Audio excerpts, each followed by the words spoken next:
Assalamualaikum warahmatullahi wabarakatuh.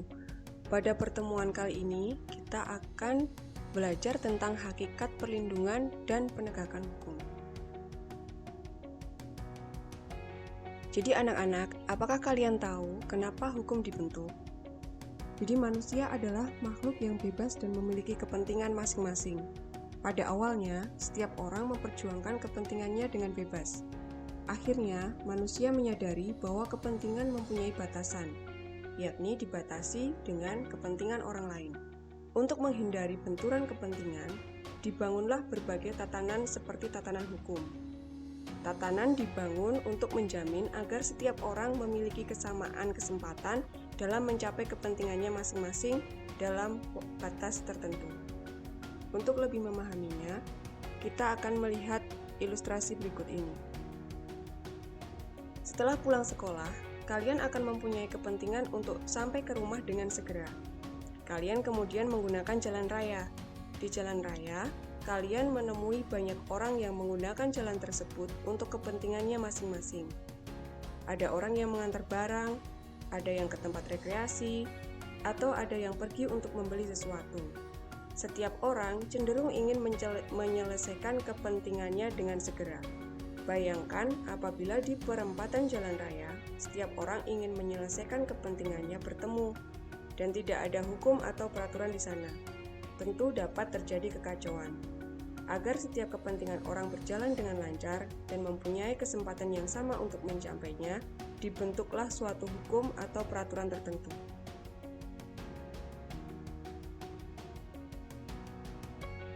Selanjutnya adalah pengertian hukum. Menurut Immanuel Kant, hukum ialah keseluruhan syarat yang dengan ini kehendak bebas dari orang yang satu dapat menyesuaikan diri dari kehendak bebas orang yang lain, menuruti peraturan hukum tentang kemerdekaan. Pengertian tentang hukum yang lain dapat kalian temukan di literatur yang lain.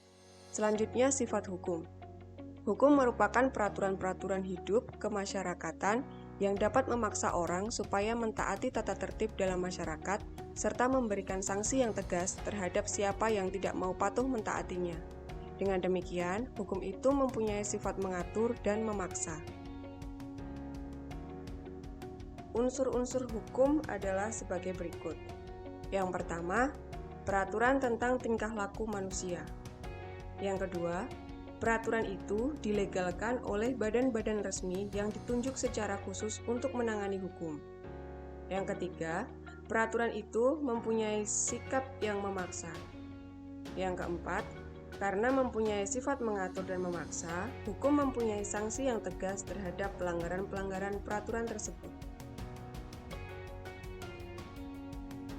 Ciri-ciri hukum antara lain yang pertama, adanya perintah dan atau larangan. Dan yang kedua, perintah dan atau larangan itu harus dipatuhi atau ditaati setiap orang. Oleh karena itu, setiap orang wajib menjalankan hukum di mana hukum tersebut diberlakukan. Jika dengan sengaja melanggar kaidah tersebut akan dikenakan sanksi berupa hukuman. Tujuan hukum dapat dipahami dari berbagai pendapat ahli.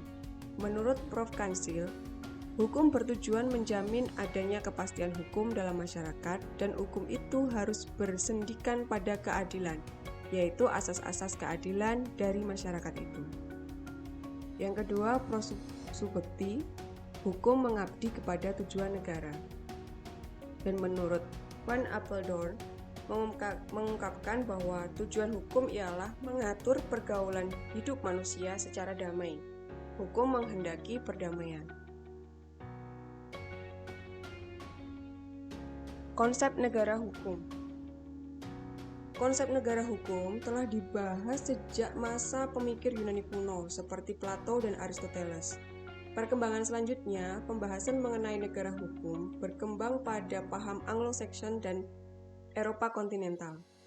Pada penganut paham atau aliran Anglo-Saxon, konsep negara hukum menganut istilah rule of law. Negara penganut paham Anglo-Saxon antara lain Inggris dan Amerika Serikat.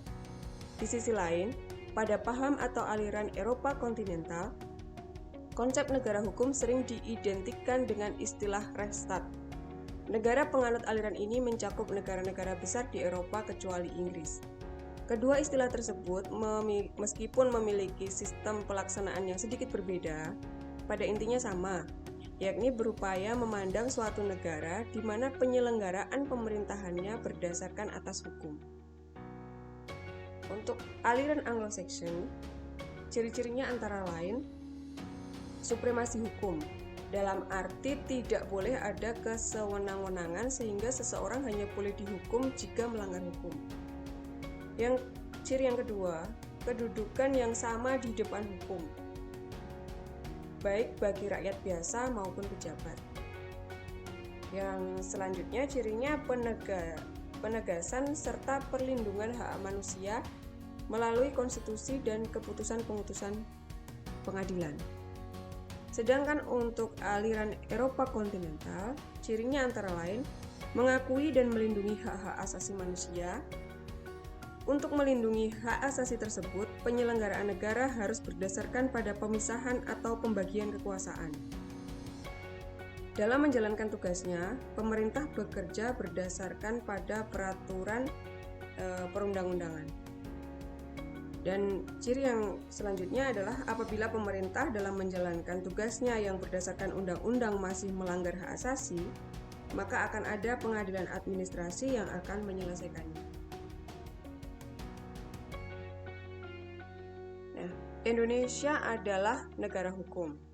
Indonesia sebagai negara hukum terlihat jelas dalam Undang-Undang Dasar Negara Republik Indonesia tahun 1945 Pasal 1 ayat 3 yang berbunyi, negara Indonesia adalah negara hukum. Selanjutnya pada pasal 27 ayat 1, diletakkan kembali dasar hukum setiap warga negara, yakni segala warga negara bersamaan kedudukannya di dalam hukum dan pemerintahan dan wajib menjunjung hukum dan pemerintahan itu dengan tidak ada kecualinya. Jadi dengan demikian, Undang-Undang Dasar Negara Republik Indonesia tahun 1945 pasal 1 ayat 3 dan pasal 27 ayat 1 dengan tegas menyatakan Indonesia merupakan negara hukum, sehingga bersifat mengikat bagi seluruh warga negara dan pemerintahan, serta wajib seluruh warga negara dan pemerintahan untuk menjunjung tinggi hukum. Ciri-ciri Indonesia negara hukum antara lain dapat dilihat yaitu hukumnya bersumber pada Pancasila. Kemudian berkedaulatan rakyat, pemerintahan berdasarkan atas sistem konstitusi, persamaan kedudukan di dalam hukum, kekuasaan kehakiman yang bebas dari pengaruh kekuasaan yang lain, dan ciri yang lain adalah pembentukan undang-undang oleh Presiden bersama-sama dengan DPR. Nah, selanjutnya adalah upaya penegakan hukum. Penegakan hukum ini dilaksanakan dengan dua cara, yaitu upaya preventif dan upaya represif. Upaya penegakan hukum preventif yaitu penegakan hukum ini lebih menitikberatkan pada pencegahan sebelum terjadinya kejahatan dan secara tidak langsung dilakukan tanpa menggunakan sarana pidana atau hukum pidana. Misalnya pemberian pengawasan pada objek kriminalitas, mengurangi atau menghilangkan kesempatan berbuat kriminal dengan perbaikan lingkungan, dan penyuluhan kesadaran mengenai tanggung jawab bersama. Dan yang kedua adalah upaya represif. Upaya represif merupakan salah satu upaya penegakan hukum atau segala tindakan yang dilakukan oleh aparatur penegak hukum yang lebih menitikberatkan pada pemberantasan setelah terjadinya kejahatan yang dilakukan dengan hukum pidana, yaitu sanksi pidana yang merupakan ancaman bagi pelakunya.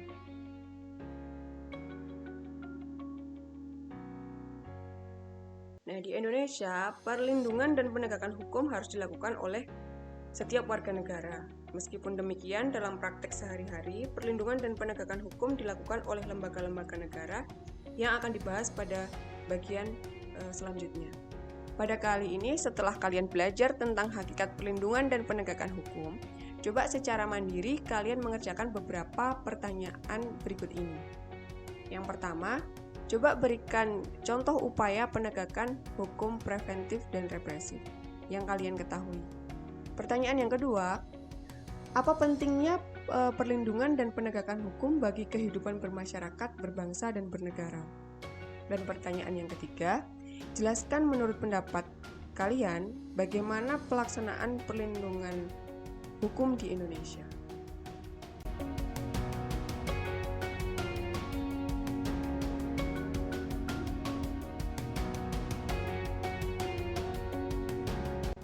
Baik, terima kasih anak-anak.